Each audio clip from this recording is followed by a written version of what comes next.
O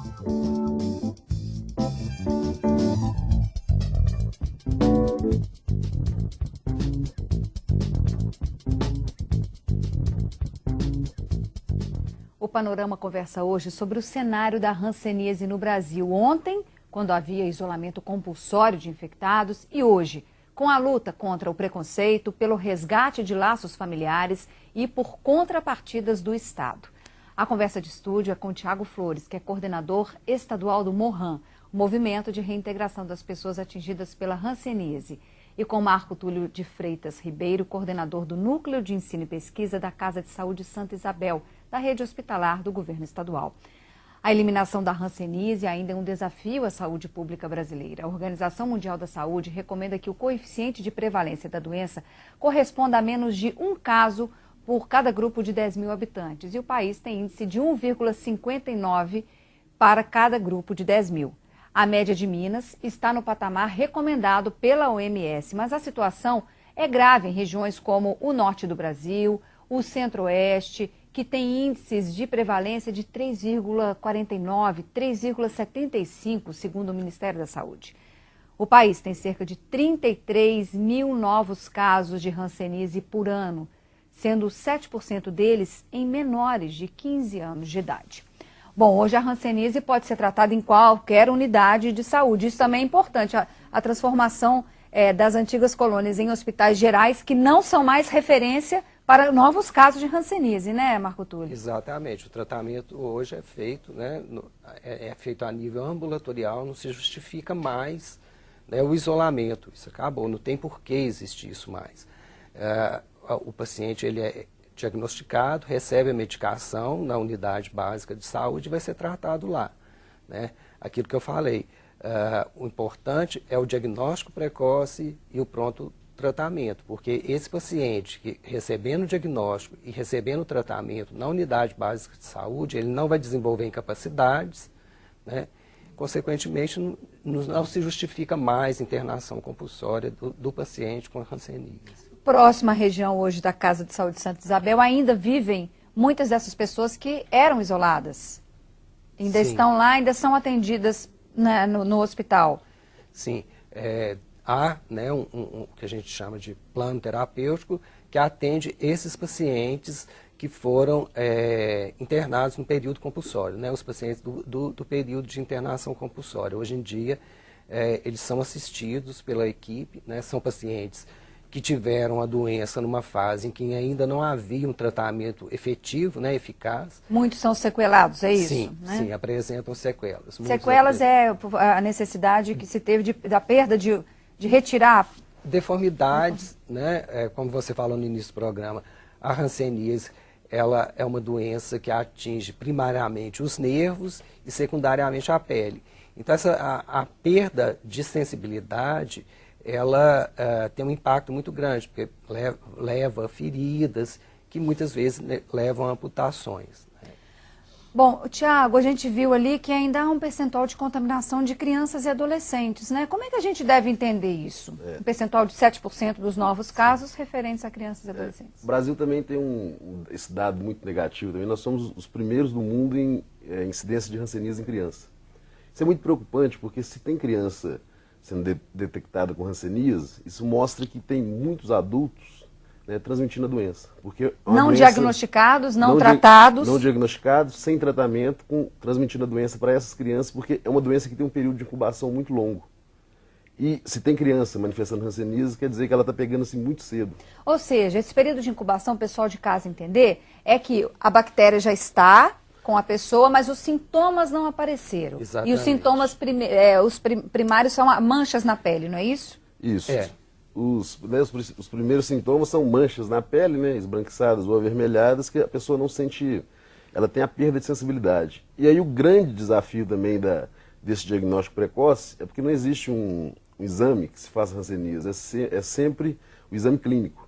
O diagnóstico é clínico, né? É um diagnóstico clínico. Tem que estar na presença do médico, sim. O médico tem um protocolo, é isso, né? E você não tem um exame que seja sensível, né? Que você fez o exame e ele te fala, não, realmente essa pessoa... Um exame de sangue, por exemplo, sim, ou de urina, sim, né? Não existe. Não existe esse exame. E isso é um dificultador, né? Porque à medida que a incidência da doença também vai reduzindo, os profissionais vão tendo menos contato, né, os estudantes vão tendo menos contato com a doença e o diagnóstico vai ficando mais difícil. Por isso, uma ação específica do Ministério da Saúde neste ano de treinar profissionais de saúde para esse diagnóstico em áreas como norte e centro-oeste do Áreas Brasil, endêmicas. mas também em outras áreas que, apesar das taxas estaduais estarem dentro de uma boa média, existem algumas regiões endêmicas, como é o norte de Minas, a Grande BH também foi citada. Por quê? A questão da migração, né? Os pacientes às vezes migram, por exemplo, norte de Minas, né? Ele tem uma área endêmica, então o paciente às vezes sai de lá, a pessoa vem de lá com a doença, né, e vai ser tratada aqui. Isso é um problema, né, porque, como eu falei antes, a doença, né, ela é o contato próximo e contínuo, né, então isso favorece a transmissão. Minas Gerais, né, apesar de estar aí abaixo da média nacional, a gente tem alguns locais que preocupam, né, a gente fala alguns clusters da doença. Né, geralmente ali no Triângulo Mineiro, divisa com o Mato Grosso, que é um estado que é alto índice da doença, e divisa da Bahia com o Espírito Santo. São regiões, né, onde esses outros estados são estados extremamente endêmicos, e isso faz com que esse número seja bastante elevado, né, nessas áreas de fronteira. E outra coisa que nos preocupa também é a subnotificação de casos. Isso de modo geral, não só Minas Gerais, como o Brasil todo, né? A gente tem 33 mil novos casos de hanseníase no Brasil. Só que o próprio Ministério da Saúde, ele fala, né, e afirma que ele distribui mais de 40 mil doses dos medicamentos. Então a gente tem muito caso de hanseníase que não é notificado. Inclusive a gente tem vários municípios, né, que são cercados de municípios endêmicos e que não tem nenhuma notificação de hanseníase. Não é que não existe a doença, é porque o profissional de saúde, por algum ou outro motivo, até por causa do preconceito, muita gente também não trata na sua cidade, principalmente cidade do interior, quer ir para outra cidade por causa do preconceito.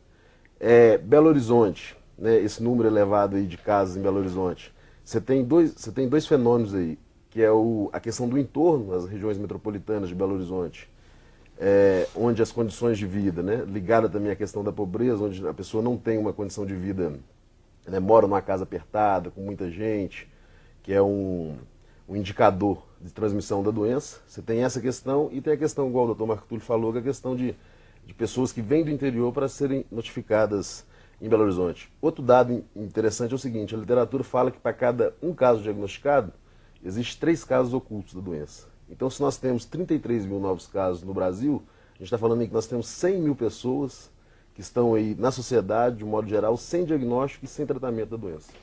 E um dos grandes desafios é justamente o acompanhamento dos contatos, né? Porque para o controle da doença é importantíssimo que os contatos do paciente diagnosticado sejam acompanhados. Isso é um grande desafio, os profissionais têm muita dificuldade, inclusive pela questão do estigma, né? Pelo preconceito contra a doença. Então muitas vezes a pessoa migra, né, busca tratamento em outra região e acaba que os contatos que ela teve inicialmente não são acompanhados. Eu participei ano passado, em setembro, junto com o Dr. Getúlio, o médico lá de Santa Isabel, do 18º Congresso Internacional de Leprologia que aconteceu em Bruxelas, na Bélgica. E aí a gente tem países igual Filipinas, China, que começa a tratar os contatos. Mesmo que a pessoa não está diagnosticada, se tem um diagnóstico na família, ele começa a tratar os contatos. O Brasil, depois desse congresso, né, essa campanha que começou em janeiro, deu um passo importante, que é o seguinte: a própria vinculação da mídia, a propaganda do Ministério da Saúde é o seguinte: se você, né, tem um diagnóstico de hanseníase, leve sua família para consultar, que é aí o que a gente chama da investigação epidemiológica. A gente só vai conseguir abaixar o número de casos da doença e notificar esses casos que estão aí ocultos na sociedade a partir do momento que a pessoa diagnosticada incentive, né, os contatos, seus familiares, as pessoas que têm convívio, aí no posto de saúde, porque pode ser que ali a gente vai ter 1, 2, 3 casos ali.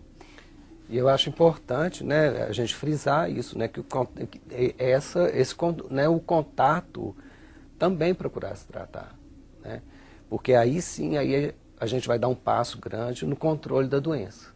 E esse é um grande desafio hoje. A hanseníase para a história da saúde coletiva brasileira é um capítulo, é um capítulo, né? Eu sou até suspeito para falar, porque, por exemplo, a parte de memória que está vinculada ao NEP, me fascina pela história, né? É uma história muito rica e que eu acho que possibilita, inclusive, a compreensão de outras doenças que também tiveram o isolamento enquanto política de saúde, que é o caso da doença mental, né, a tuberculose, que também tiveram políticas, né, segregatórias, isolacionistas. Com os sanatórios espalhados por todo o país, né? Importante dizer também que 95% da população, de modo geral, não vai né, adquirir a doença de maneira alguma. 95% da população tem a defesa natural contra a doença. Apenas 5%, né, estão aí propícias a ter hanseníase. E dentro desses 5%, para você adquirir a doença, é só se você tiver um contato. A gente fala um contato íntimo e prolongado, porque né, o bacilo ele não tem resistência à luz. Então, essa dificuldade de se fazer um teste, dificuldade de se criar uma vacina. Então, um microfio de luz, né, elimina totalmente o bacilo. Então, além de 95% das pessoas não poder contrair a doença, para você pegar a hanseníase, você tem que ter um contato íntimo prolongado com uma pessoa que tem a doença, que não sabe que tem a doença e que não fez nenhum tratamento ainda, porque a partir da primeira dose de medicamento, você já mata uma quantidade muito grande do bacilo, que a partir da primeira dose de medicamento você não transmite mais a doença. E só complementando, que também tem que ser contato com a pessoa que tem a doença na forma contagiante, né? Porque existem formas que não são contagiantes. Então, a contagiante seria como, então?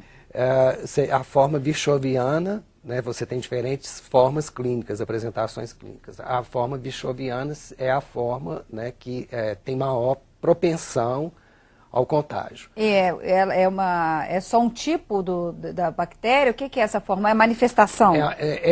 Que depende da resposta imune da pessoa, né, do indivíduo. É individual isso.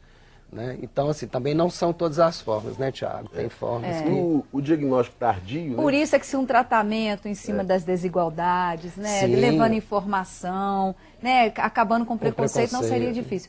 Só para a gente fechar, viu, Tiago? Nosso programa está quase esgotado. Pode falar, que eu te interrompi.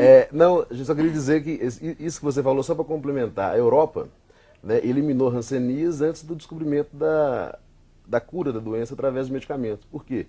Porque investiu na melhor qualidade de vida das pessoas. Investiu no social, no saneamento básico, na boa alimentação e eliminou a hanseníase na Europa sem mesmo ter a cura para a doença. Muito obrigada pela presença de vocês no nosso programa. Obrigado também a você de casa que nos acompanhou. E até o próximo Panorama.